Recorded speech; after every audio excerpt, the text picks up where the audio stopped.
Hello and welcome to WrestleRamble. Wait. How does it usually go? This is Luke Owen, I'm Ollie Davis. Yeah, sorry. Support WrestleTalk! Give us a subscribe. Hello and welcome to WrestleRamble. This is Luke Owen, I'm Ollie Davis, and today we're going to be picking our favourite WWE wrestlers that could go across the pond to New Japan. I think pond's a British thing. It is. I shouldn't have said that one. We're going to be talking who should face John Cena at WrestleMania and so much more. If you want to go straight to any of those discussion topics, click the timestamps in the video description below or stay right here where I'm going to ask Luke, how was your weekend, buddy? My weekend was lovely, thank you very much. I had a fake Christmas, which is an annual tradition amongst my father-in-law's side of the family. So we all get together post-Christmas, the first weekend of January, and have another big Christmas dinner and a Secret Santa gets-together. There were 19 of us this year in my parent-in-law's living room, which was packed. Yeah. And it was the first one with a little baby in there because Kate's cousin recently had like a little baby. You said your girlfriend's name. Your wife's name. Did I really? You just said the K word. Oh wow, I do apologize. Special Oh wow. K. Special K. White wine cake. White wine cake, the infamous white Yeah. wine cake. My wife's cousins, I should say. Recently had a little baby Florrie. She's only a couple of months old, so she was very cute and adorable. What did you get? What did I get as my Secret Santa gift? Beard grooming stuff. So I got like a beard balm, mustache wax, and beard you oil. haven't used it I haven't yet? used it today. I got up a bit late today.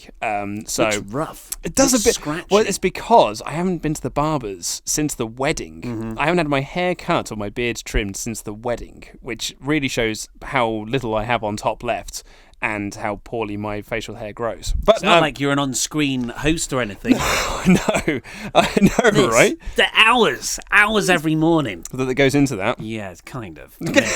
Minutes the previous night, maybe. Okay. Yeah. Well, I've actually got another story from that Secret Santa, but I'll save that. Well, not the Secret Santa, but but I'll save that for the podcast intro.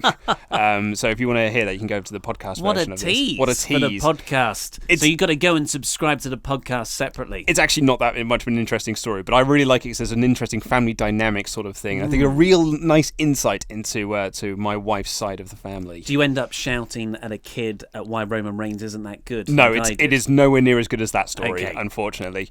We also played Pictionary and The Resistance, which is a game you Great very game, much enjoyed, great game. some One Night Werewolf, and it was bloody lovely. How was your weekend? Well, it was good. I'm gonna save my weekend story for the podcast also. Oh yeah. So you got to go. Here's a tease. I bought some pills off the internet and I took them. Excellent stuff. What better tease?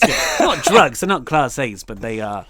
They affected me more than I thought they would. Is this your probiotic stuff? No, I had those as well. 450 billion gut bacteria in this bad boy Yeah. right now. Made me very bloated. Maybe I need that for my all the antibiotics Yes, that I've been well, taking. you do. Yeah, I told you. I know you did tell me Yeah. this. Yeah, because I went to the dentist on Friday. I'm having root canal this coming Friday, my first of 3 sessions. With Yankum. Yes. But yeah, go to the podcast to if you want more inane chatter. But I imagine if you're on the YouTube channel, you want some wrestling chat right away. So we've got a crap gimmick here for you. We certainly have. Sent in from the mayor of Painesville, not the major of Painesville. Yes, sorry, I It's did that. incorrectly been written down here. Sorry, that is my fault. Dan! You know Dan! who you are, Dan! So Dan actually emailed us over the Christmas period with like a Christmas carol that he had penned and Yeah, translated. Unfortunately, because we'd already recorded all of our stuff for the Christmas period, we didn't actually get a chance to read it out on air. And now it's January and it's almost a bit too late. Seems silly to be reading the Christmas carol. Should have done it for second Christmas. Oh, maybe I should have done it, yeah. But we will save it. So maybe we'll do it for this coming Christmas in 2018. So here's our crap gimmick for Dan. If you're not familiar with crap gimmicks, because we haven't done them for a while because of all the Christmas stuff, it's where you, the viewers, submit really bad wrestling gimmicks to us. And we're like, is that bad enough for us to sign them to the crap gimmick roster? And we will make a decision. So this is Dan's one. Agent Cool. So he's a wrestler in his late 40s. He wears a cap backwards and a chain. Of course, sunglasses are part of his outfit too. He also has a black moustache. He does not talk much. He just likes to give one-word answers and stares into the nothing with a look on his face that he thinks he's cool but looks odd for everyone else. However, the gimmick is that the commentators don't seem to get that he's not actually as cool as he thinks he is, and the commentators are always putting him over as the coolest dude ever, which is very WWE, saying what is quite obviously the opposite as what's happening before us. Someone told him that he's got to go with the times. Now he's an old man and be cooler, and this is how that manifests. He's a heel with comedic elements. The finisher is the midlife crisis. A Great Faith No More song. And he drags his opponent round the entire ring, looking like he's going to set up a really big move with his cool, weird, middle distance stare. Everyone's expecting a great move, and then neck breaker. A simple neck breaker. Yeah, and then I imagine this is in my head, he gets up and he's posing like he's just done the best thing ever. And everyone's like, what the hell? Maybe the opponent could go, what just happened? Just sort of get up on one elbow. And his entrance theme is Daddy Cool by Boney M. What a song that is. So what do you think? My first thought when I saw Agent Cool was very much that Steve Buscemi skit that everyone kind of posts up when old people try to look hip with the millennials. And it's that he's there with the backwards cap and his rock band t-shirt with his skateboard, and he says, "What up, fellow kids?" That's kind of how I pictured this, a guy in his late 40s who's trying to hang with these millennials. That's kind of how I pictured it in my head, which I think is quite a fun little gimmick. That could work. I had it in my head as more of like, as I was reading it out, I think he should be super lame but a baby face. Yeah. Like an actual over super lame old person trying to be cool. Oh, look at us, we're old. What are you talking about? Old person. We essentially... We're trying to be... what have you... We're essentially Agent Cool. Yeah. I suddenly realised as well, when I described my Steve Buscemi thing with his "What up, fellow kids," I'm essentially... And you have just described the same thing. We've described Shane McMahon. Yes. What up? Enter hometown here. Yeah. Shuffle, trainer, shake. Exactly, yeah. A guy in his late 40s. I'm just going to do this, by the way. Okay, yeah, it's a good idea. Get the branding out there. He's a guy in his late 40s who was trying to appeal to kids and to young kids. Be like, I'm cool. I'm just like you guys. What up, town? I'm not gonna go with this. I'm not gonna sign him. For me though, what are you saying? Sorry, I just knocked my headphones out of my out of the connector. Yeah, I'm thinking the same thing. I like Dan. the name. I like Daddy Cool by Boney M, but unfortunately, I think I'm going to pass. So Dan's submitted quite a few crap gimmicks. Have we ever accepted one? I don't think we have, and I feel kind of bad for it. I mean, I feel like we should just accept him in general. No. Like the mayor of Painesville. No. This is now a running joke. Dan, you're never getting in. Just like Fishmonger. Fishmonger, you are not. No. You're a C+ player. You're never going to get into the crap gimmick roster. He already is. Yeah, okay, maybe he is. But you're going to be buried on it by me. He's not going to get into the Hall of Fame, you mean? No, nowhere close. He's not going to get in a title picture. Undercard, opening act. That's all that Fishmonger is. It's disgraceful. So there's one thing that everyone's talking about right now. It's not the Royal Rumble. It's not Raw's 25th anniversary. It's not John Cena doing something John Cena-y. It's Wrestle Kingdom. It's the rise of New Japan, who had a cracking first week of 2018. Wrestle Kingdom 12 was last Thursday, and obviously they had the big match, the headlining match of Naito versus Okada, but perhaps the most talked about match, and the match that a lot of people had their eyes on, was the Okada-Jericho match. Sorry, Omega-Jericho match, to apologise. And I think that's kind of why...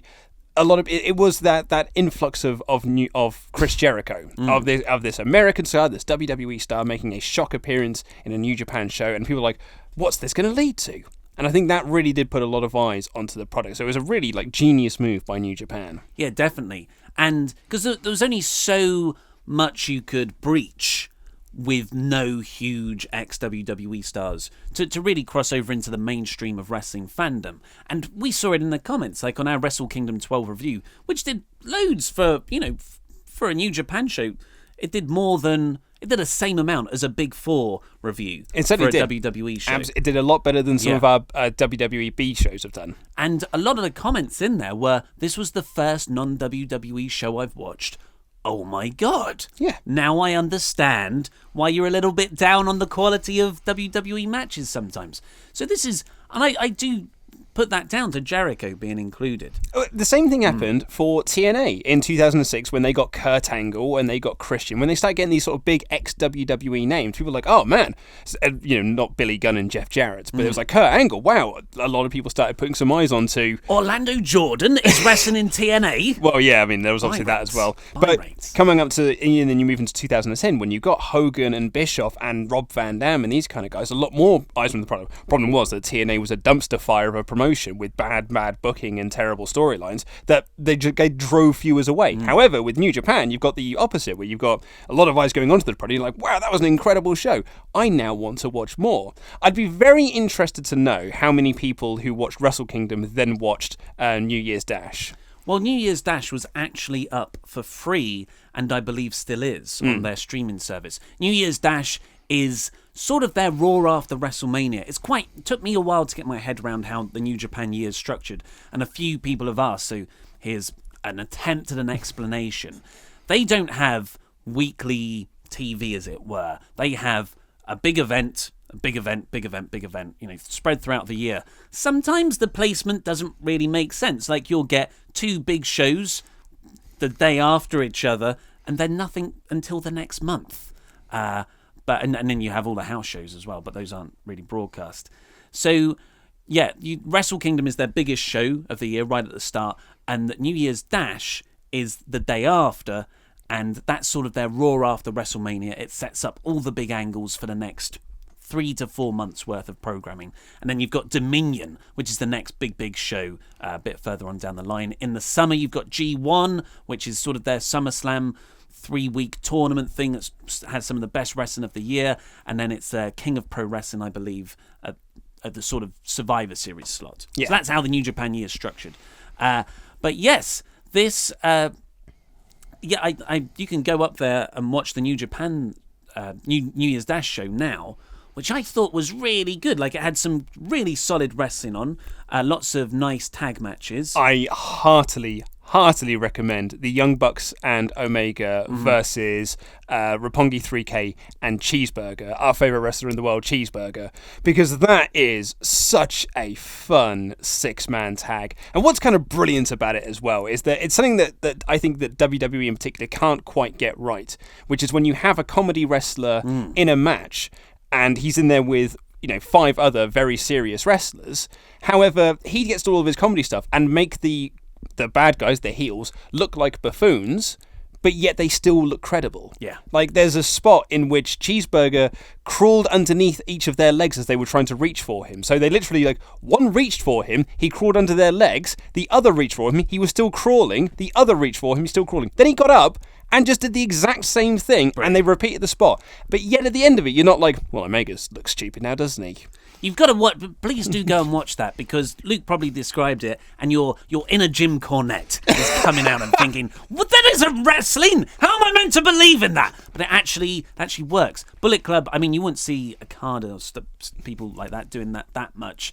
The Bullet Club are kind of goofy. They do comedy stuff quite a lot. So but they still look threatening and credible. Yeah, at the end of the day, they can do that one night. The next night, just a few minutes later, Omega's having a serious angle, saving his longtime friend Kota Ibushi from Cody Rhodes, going to hit him. Oh, what a thing! That was so beautiful. So now you've got dissension in the Bullet Club. That was one storyline. You've got Jay White joining Chaos, which is Kazuchika Okada's faction. So he's probably going to go against Kenny Omega for the US title. Suzuki and Tanahashi are going to be starting a program, a new shaven head Suzuki. And of course, the big main event angle, which I had to rewrite the entire news and reshoot Friday's episode, was when Chris Jericho appeared and took out Naito. Well, you say he took out Naito. He tried but because he's so cool and tranquil,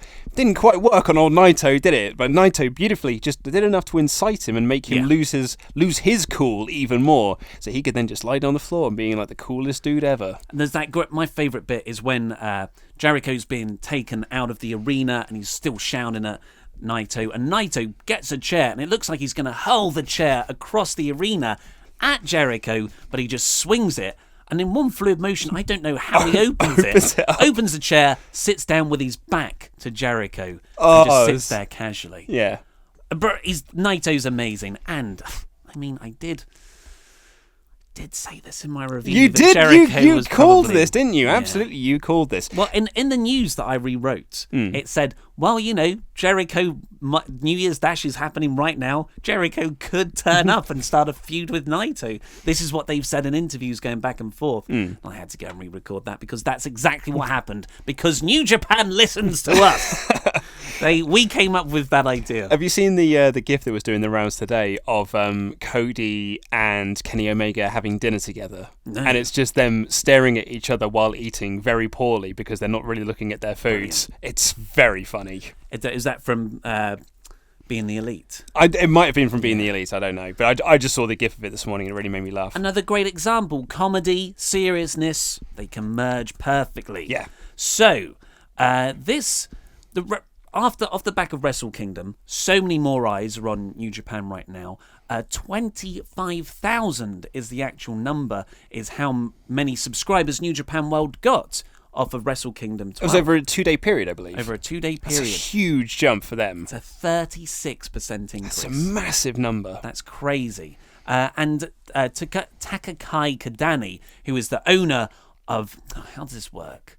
He's either the president of New Japan or the owner of Bushi Road, who own New Japan. Right. He's one of those. He's in charge, let's say that. Kadani, he said to Tokyo Sports, and this is translated via Google Translate. Okay. So, he said, off the back, I'm just going to paraphrase actually, off the back of Wrestle Kingdom 12, they're going to be able to pay wrestlers more fight money, is what... nice. What I'd say, a purse maybe. And I also want more talent from WWE to come to us like Jericho. I will do everything I can to make it happen. And then he goes on and talks about how maybe that could be a collaborative thing between WWE. He says here, again, this is off from Google Translate, right now, WWE is not adversarial with us. We feel we can make it happen. So, and sorry, I've been doing this off there, but that kind of couples in with Jericho's chat about Vince McMahon before the Jericho Okada match. I said it again, Jericho Omega match. I'm thinking you too want far. it to happen. Too further down the line. That's Wrestle Kingdom 13. That's where my mind goes. I'm future thinking me. He said that he'd had lots of conversation with Vince McMahon about it, saying this is what I'm going to do, and Vince McMahon thought it was a good thing. He said this is a great thing because wrestling is all he knows, and the more eyes that are on wrestling, the more eyes are on WWE, and the more people are watching wrestling as a whole.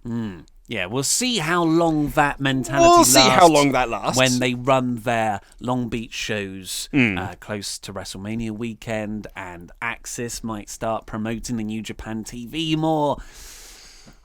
New Japan want to expand into the United States. I can't see WWE being cool with that and lending them talent to do so. Unless it is reciprocal.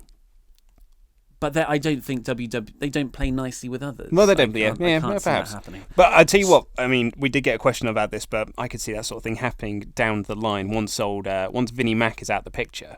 I can see someone like Triple H getting on board with that sort of thing. I don't think I can't see it as long as WWE will always come out on top and they're the winners. I can't see it happening even then. I think Triple H might be quite. He's been in the WWE fortress for so long. You're just going to see enemies at every direction. You say that, but look, he appeared at an ICW show. He's doing stuff with Progress. Stuff he has total control over. That's what I mean. As long as New Japan aren't an indie. That's what I mean. As long as WWE come out on top and they're portrayed as the biggest stars. But why would New Japan go for that then? I don't see it happening.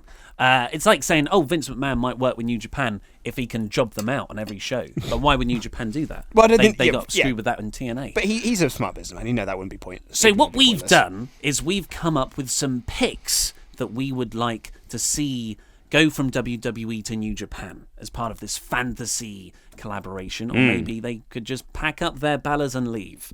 Or bags and leave. So do you want to go first? Freudian blowjob there. Freudian blowjob. Do you want to? Yeah, I mean, I went through quite a few of the similar ones. I thought we might do. So I went through the list of WWE personnel. I haven't got any female wrestlers because there isn't really a sort of a women's division as such. No. So just all male wrestlers. And what I've picked are people that haven't really had they're not known for being New Japan guys. So I didn't pick a Finn Balor or a Shinsuke Nakamura or an AJ Styles. I've gone for guys that you would think of now as a WWE guy.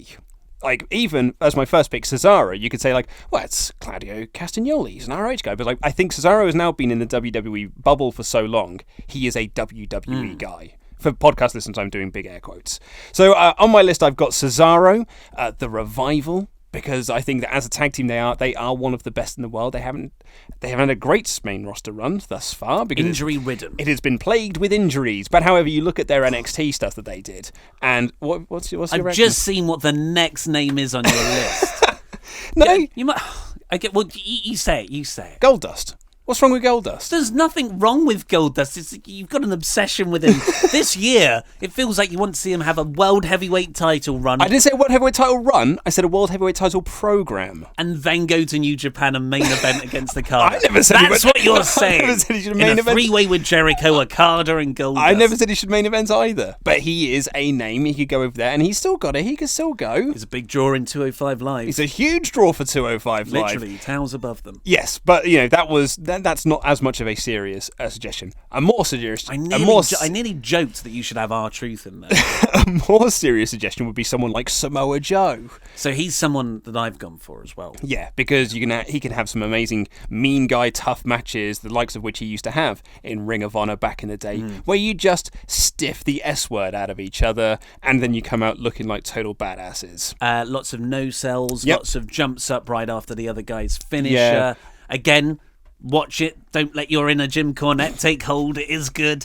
I hear Samoa Joe. I think Ishii. That's what I was about to say. Yeah, exactly. Oh, those matches. Although, sublime. one of my favourite things in the whole world that Samoa Joe does, and I wish he'd do it more often. Actually, maybe I don't wish he'd do it more often because then it would lose its speciality. But when he's on the outside and one of the guys does a big flip and he just walks away. Yes. And it's just like, oh, I'm off. I'm not going to stand here and catch you. I'm just going to walk away from you. You've done the big stupid move. I'm going to walk away from it.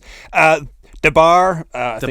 Another great tag team who could... Both of them. Yes. You've already got Cesaro. But down, Cesaro is a single star, but Cesaro brings the best out of Sheamus. And the two together, they did have some amazing matches last year. You give them a bit more creative freedom in the New Japan setting, and they could have some really, really great stuff there. Similarly, with the Usos, who I think I think the Usos are, they're probably my favourite tag team at the moment. The Usos are a team I wish I'd put in my favourite list of last year. I was thinking that the day the list went live, I was like, I should have put the Usos in there, definitely in place of Sami Zayn. So I'm a big mark for the Usos. And then I was just thinking of other names that I'd just like to see there: Rusev, Braun Strowman again for big mean guy matches, and Neville in the juniors category. Of course, who once competed for the G1. In fact, that was the last thing he did. Yes. One of the last things he did before signing with WWE back in 2013.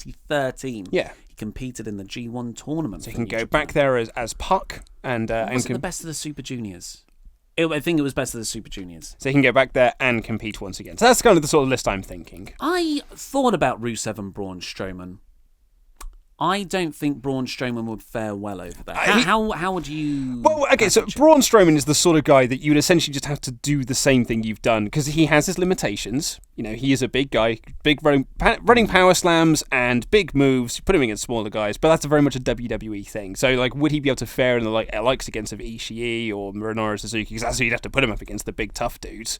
Braun Strowman was very much just a last-minute addition that I was putting on my list. Neville was the last name I had. That's only because I thought of that just before I walked in here. But yeah, Braun is not sort of a guy I was like, oh, here's what I would do with Braun Strowman. Well, because I thought about Strowman, and then I was like, I'd like to see him in there just for the weirdness of this WWE comic book creation in the hyper-realistic world of New Japan. But then I started thinking about it more. I thought it just wouldn't work because, a lot of his character is based on those crazy, so over-the-top spots that work in WWE, because you've got people like The Undertaker, but you can't do that in New Japan, which is a lot more sports-orientated. You can't run any, any of the really big stuff that got him over, like the ambulance, I'm not finished with you. Are you trying to say they couldn't do a garbage truck spot in New Japan? I don't think it would come off as well. No? You don't think at the end of Dominion you could have Braun Strowman being thrown to the back of a garbage truck and then that show up at the G1 climax? And also, I do feel like there is a cap because Braun Strowman is spectacular at what he does. We're huge fans of him, and this is just, this is hypercritical.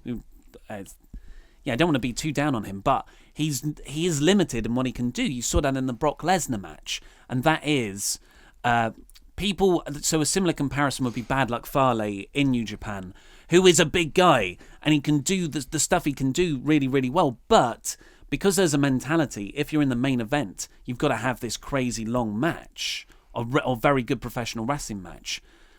It wouldn't hold up, and I don't think Strowman would work. Well, perhaps this is where you and I have approached this list very differently, as you and I often do, is you've just picked people who you would put in main events, whereas I put people you could put across the card. So a Braun Strowman you could hide in a 6-man tag like you do with Bad Luck Fale. But that would be a shame, because then Strowman would be in a 6-man tag rather. He's a main eventer. You love in 6-man WWE. tags. I do love it. Make it a 6-man tag belt. So I've got a pretty similar list here.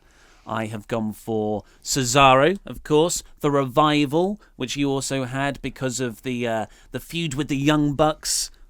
The Revival would be great. Those 4 would have an absolutely an astounding match, and they're just like the Revival are so good. Yeah, and as are the Young Bucks. Neville I put in here as well for the junior division. I think he could really lead that with. The matches he can have with Takahashi and Kushida and Ospreay, who's now the champion. Wow. I've also got Cesaro because I think his stiff style would work very well. I think he could come in and fill the spot that Shibata's left. Just make him into the Renaissance man again, of just the black trunks and no knee pads. He's just there and he wrestles without much, what's the word? Sort of showmanship. Yeah. He's just a wrestler, and he's going to stretch you and he's going to uppercut you. And that's what Shibata was. So a return I've got here, Brock Lesnar. Borg Lesberg. Because while Strowman I don't think would work, I think Brock Lesnar, his contract's coming up in WWE this year. Imagine. It's not going to happen, but imagine if New Japan were like, okay, we made this much money from Jericho. We paid him this much, but he brought in this much with all those subscribers. How much could we get for one of the biggest pay-per-view draws in the world, Lesnar? And, you think, but why would Lesnar take it? He doesn't really care about wrestling. He cares about the paycheck. It's all about the moolah. But I think he does care about wrestling, because you saw the fun he had with Styles. Paul Heyman they're very close friends. I think Paul Heyman would love the opportunity, just like you've seen Jericho do, to turn up with the Beast Incarnate. And Lesnar can have a great match when he wants to.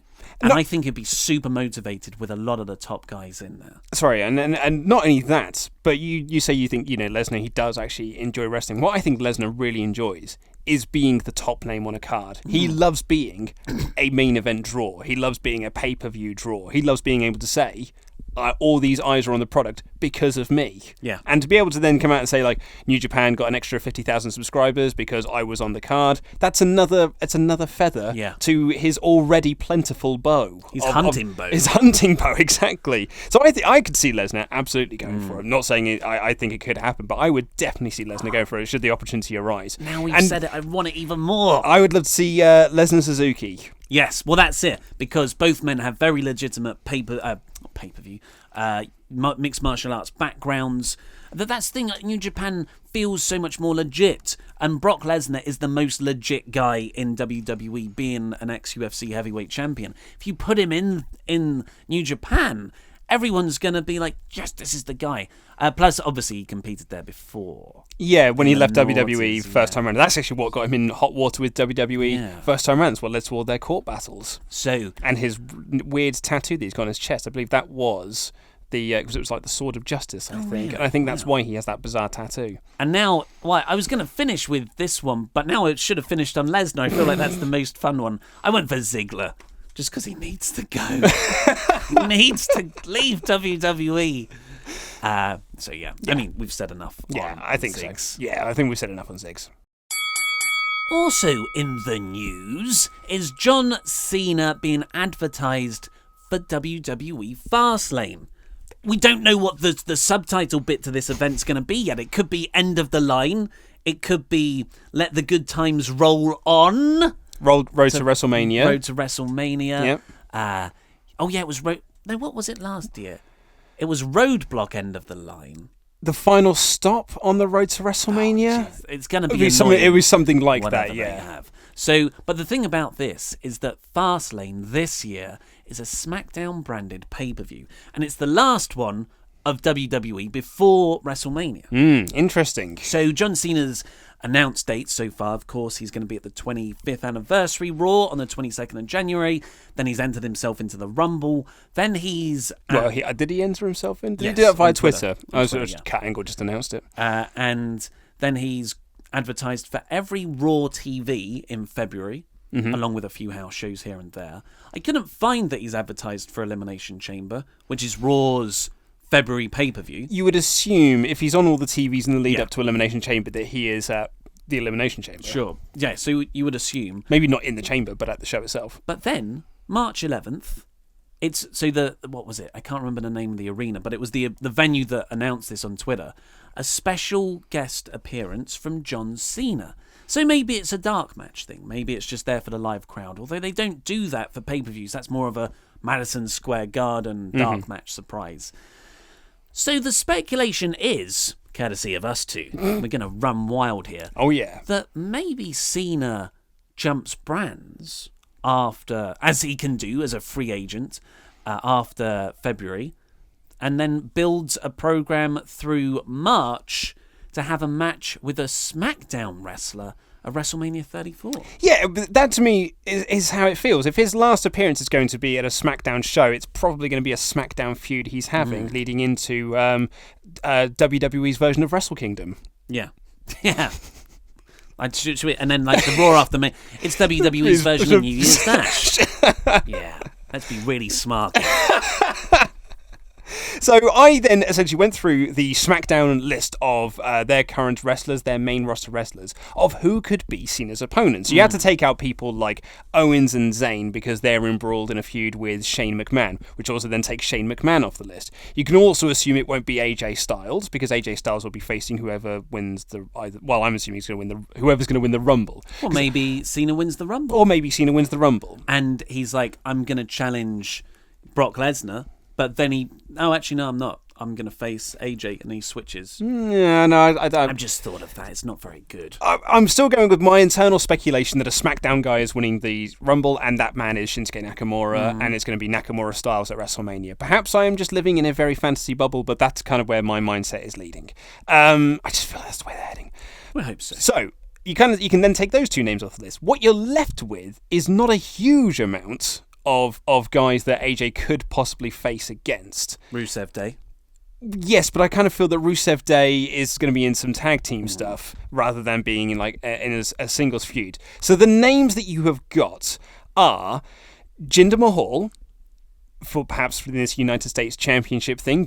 It's probably going to be Jinder versus Bobby Roode in the United States Championship Finals. The scuttlebutt rumor from Dirty Sheets and Wrestling Votes. WrestleVotes, yeah. That was so this is an interesting one, Jinder Mahal, because reportedly the plan through 2017 was for Jinder Mahal to hold the WWE Championship all the way through the year, and then at Royal Rumble he'll start a program with Cena, and then that will culminate with Cena's 17th world title win at WrestleMania. But of course they changed directions and AJ Styles won the belt.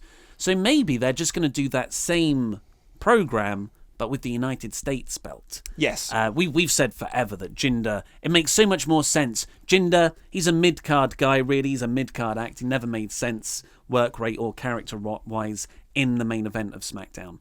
But as a heel with the United States Championship, with a foreign heel gimmick, that's perfect. And who do you have to go against the evil foreign menace but Mr. American Flag himself, John Cena? Exactly. So that we're looking into maybe it's going to be Jinder versus Bobby for the United States Championship. But the scuttlebutt from a couple of sources are that that's going to lead to Ziggler's return, saying that I'm actually the rightful United States champion. I didn't vacate the title after all. And that's going to lead to a United States champion versus United States champion match at WrestleMania, like the Shawn Michaels Razor Ramon match from WrestleMania 10. I'm going to say, I think it's 10.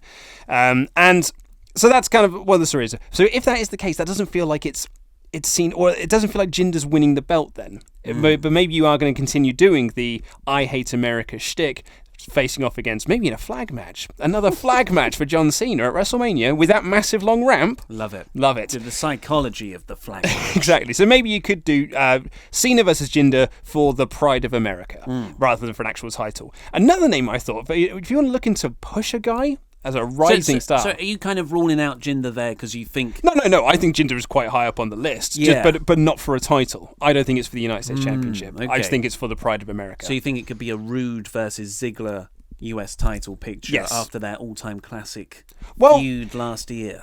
Going by the house shows, they were having an all-time classic feud.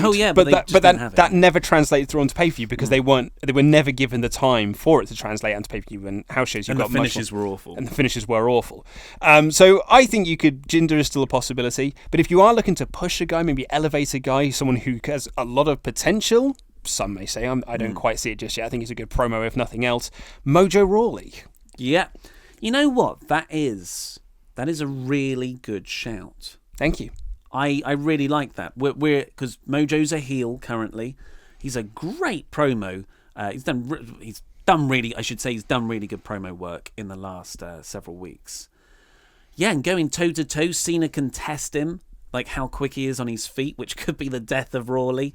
Perhaps you say that it's Cena's probably not having a match at Fastlane if he is just making this special guest appearance. So perhaps Cena comes out to cut a promo announcing what his WrestleMania plans are going to be, and then you have Mojo come down, you have a battle of words, and then you unleash this vicious Mojo who just beats Cena down and gets the better of him and leaves him laying. I would like that.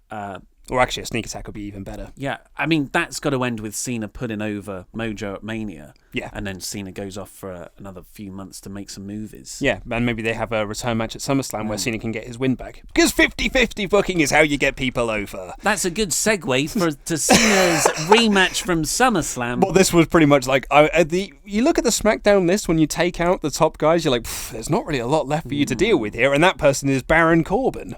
Yeah. There's not really much left for Baron Corbin. I mean, I said there's not much left. I don't know what you do with Baron Corbin at this stage when everything else failed. So maybe Cena again, and then this is the worst. Why did you even put this down? The last because one? He's the other name you have who's not currently involved in something. What better way to celebrate WrestleMania? Let the good times roll than another 5-star classic with Randall K. Orton. Why not Randy Orton, eh? Maybe it could be Randy Orton. Maybe they have like their I've never beaten you at WrestleMania shtick. Or maybe, I don't think he has beaten him at WrestleMania. Have they even faced off against? I don't care. Maybe they have faced at WrestleMania. I don't know. But that kind of seems like that's a Vince McMahon dream match, really, isn't it? Cena and Orton at WrestleMania. No. The Vince McMahon dream match is that, and Orton beats AJ for the title shortly before at Fastlane. And then Cena wins his 17th. Yeah. Oh my god. Maybe we've had it all wrong, and it's just going to be AJ versus Nakamura in a 15-minute match. You know, what was it? What's the film where you can't say Candyman 3 times? The Candyman. Is it? Oh, it's called the Candyman. It's just called Candyman. Had an obscure name. It's just called Candyman, mate. So it's not going to happen. But I never say Candyman 3 times into a mirror. I'm worried that us just saying the words Cena versus Orton at WrestleMania makes it a little bit closer to happening. Yeah. Maybe I need to do some research on whether this has happened before, because this could be a WrestleMania plan. Stop saying you're tempting fate. But the last name that's actually on this list that could be a possibility, considering that he doesn't really have a brand, I suppose? No. He quite clearly declared himself a SmackDown. Did he? Yeah, at the end of 2016. But then he kept appearing on Raw. Yeah, I know. Yeah. Okay. I'm here to be here full-time on SmackDown. Now I'm on Raw. Because the Royal Rumble is coming up and Raw's the bigger show. Because Cena's got a much bigger match with his wife. Well, his girlfriend at the time versus Miz and Maurice. Yes, but The Undertaker. So perhaps you could finally do Cena versus Taker, and people have been saying that should be The Undertaker's retirement match rather than the boring one that he had against Roman Reigns last year. Of those names, Jinder, Mojo and Orton are the ones I see. Really? Orton? Why did you say it again? It's only now that we talked about it. I put it there as a joke, but only since we were talking about it, I was like, that's such a Vince McMahon thing to do. No. I like personally, I like Mojo the best. I like Mojo the best as well. I think, but really, money-wise, it's got to be Taker. Well, yeah, money-wise, that's the one that makes sense. But can you coax Taker into another match? Can Taker even have another match is the question. That's the other problem, yeah. But whereas Orton, he can go, man. Like, he's a money guy. And the question is, if it's not Orton, then who's Orton facing at WrestleMania? Corbin. Well, they haven't done it, I suppose. So, yeah, That maybe feels like a program. That feels like a second on the card match at WrestleMania. So that's all we've got time for in today's show. But let us know who you want to see John Cena face. What are you going to say, Luke? As an apology, we did actually have a mailbag section. I asked on Twitter for people to give their sort of questions. We're going to do this quick fire question thing. Do you want to do it now? We'll do it ridiculously quick. Yes. Okay, quick fire mailbag round from I'd Twitter skip that one then because that's a proper question. Okay. And skip that one as well. Okay. No, that's a proper. I see what you mean. Yeah, that's a proper. So, I think he's going to retool that one. AZ Smith from Twitter. Will the Women's Royal Rumble end up like the first Women's Money in the Bank and end all in controversy, or do you see this as a full-blown success like I do? Success. Dan, via Twitter. Will we see British Strong Style as a group in WWE? Probably not. No. AJ to remember. That's a good name via Twitter. Who do you like to see War Machine feud with if they make their debut this year? The Bar. I already thought. I feel like I'm just copying what you say. A2J via Twitter. Your picks to win each Rumble match. Asuka Nakamura. Rousey.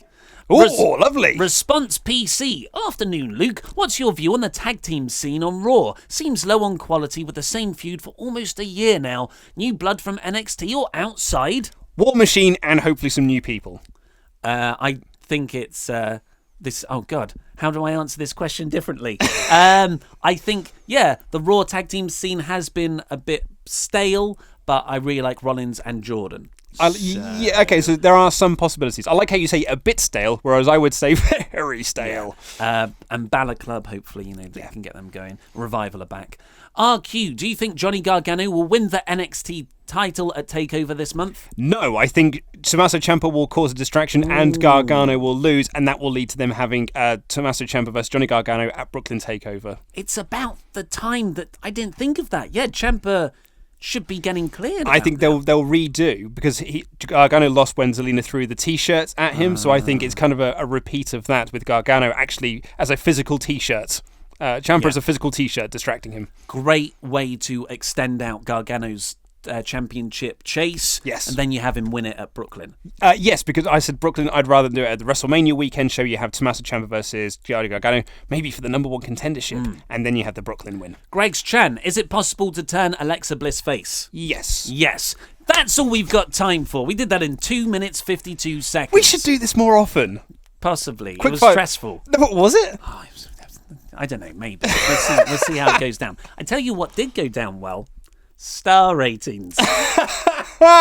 Did they now? Didn't you say everyone was like, actually, I think you should keep the arbitrary star system? I did not see those comments at all. Yeah, they were plentiful. I think you've made those comments up. No, I will forward them to you. Okay. Maybe if the official star rating system is called the arbitrary star rating system, I would be behind it. Yeah. So maybe we'll see when the next really good match is. Yeah. I'll whack out a star rating. Lovely stuff. For Raw or SmackDown, or let's be honest, NXT TakeOver. That's all we've got time for today, so please click on the videos that have just appeared below us to catch up with the latest WrestleRamble or WrestleTalk news. Support WrestleTalk, buy a t-shirt. Click the link in the video description below. Likewise, support us on Patreon, order the magazine, subscribe to this channel and the podcast version. This has been Luke Owen, I've been Ollie Davis, and that was Rambling.